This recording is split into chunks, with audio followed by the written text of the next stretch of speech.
British media and the Western media have not only failed, they've either buried these statements, they haven't covered them, and they certainly haven't framed their coverage about Israel's intent around these statements, because they were always the best predictors of what Israel has gone on to do.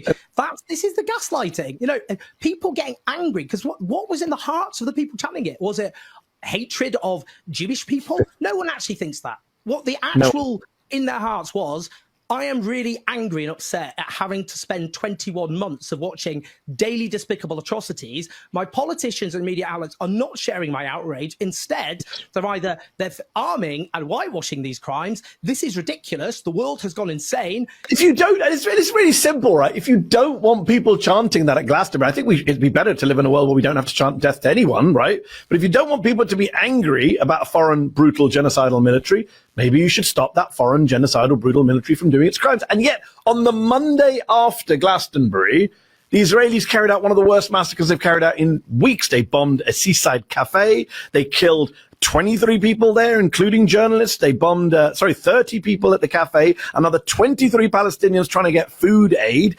over 70 people just on Monday. I mean, that's one day. Since then, many more have been killed. But isn't it ironic to spend the weekend saying, you can't say this about the IDF, and then on Monday, the IDF go and kill loads of civilians, therefore making the point of the protesters and the musicians in Glastonbury. And that coverage, by the way, I think it's fair to say, and it's not just about the right-wing media. That's what's so tragic about this entire story. The BBC is one of the villains of all of this in terms of its coverage of Gaza. The BBC devoted more stories, we checked, and more words to Glastonbury and death to the IDF than they did to the actual deaths of Palestinian people on Monday in Gaza, which I think is unforgivable, inexcusable, racist. And the BBC has failed time and again. And I can say this, we're taping this on the day where this evening we're going to be airing globally the documentary Gaza, Doctors Under Attack from Basement Films, which Zateo has acquired global rights for. Channel 4 will be airing it in the UK at 10 p.m.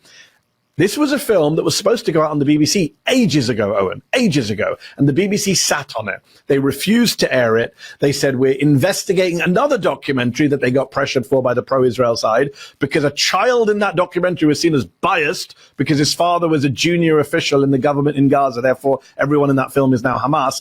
They didn't air this film, which was a meticulous, well-documented investigation, as people will see today, of the systematic attack on Gaza's healthcare system, the destruction of hospitals, the attacks on paramedics and ambulances, the killing and torture of doctors.